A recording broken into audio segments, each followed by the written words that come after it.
મિત્રો જય નમકીન માં કસ્ટમર ક્યાંથી આવ્યા છે આપણે એને જ પૂછીએ. ચાલો બરાબર. ભાઈ શું નામ તમારું?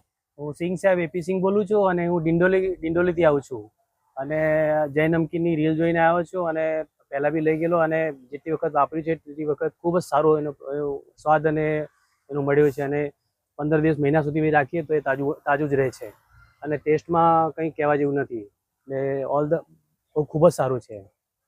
તમે ડિંડોલીથી આવ્યા તો તમે કોઈ અમારા કસ્ટમરને સજેસ્ટ કરશો કે ભાઈ અહીંયા લેવા આવાય? બિલકુલ બિલકુલ. અને મેં કેટલા ટાઈમ તમને માલની મેં ગેરંટી આપી મારા માલની? 14-15 કિલોમીટર દૂરથી બી આવો અહીંયા જે છે તમને પોસાય એવું છે કારણ કે માલ જે સામે મળે છે ખૂબ જ સરસ માલ છે અને એમને કીધું છે કે 6 મહિના સુધી માલને કંઈ ન થાય એવું છે. 2 મહિના સુધી ફ્રેશ માલ રહેશે. જો આ ભાઈ આપણી ત્યાંથી આવ્યા છે ડિંડોલીથી લઈને આવ્યો તો એમને કેટલો નાસ્તો હોય બતાવો તો. આ બધી એમણે શોપિંગ કરી છે. જો કસ્ટમર તમારે પણ આવવું હોય, આ કોઈ ફેક રિવ્યુ નથી, આ રિયલ છે. આ ભાઈ છે ડિંડોલીથી આવ્યા. મેં એને પૂછ્યું કઈ જગ્યાએ રહેવાનું ભાઈ તમારે ડિંડોલીમાં? Dindoli millennium park. Millennium park સોસાયટીમાંથી આવે છે. સરસ ભાઈ, થેન્ક યુ. આવતા રહેજો અને કઈ પણ પ્રોબ્લેમ હોય તમને જણાવજો. અમારી કઈ ભૂલ હોય તો કહેજો, કઈ સુધારો વધારો હોય તો કહેજો. ચોક્કસ. All the best.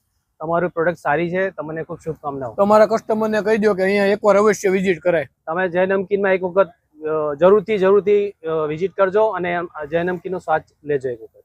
Thank you ભાઈ. Thank you.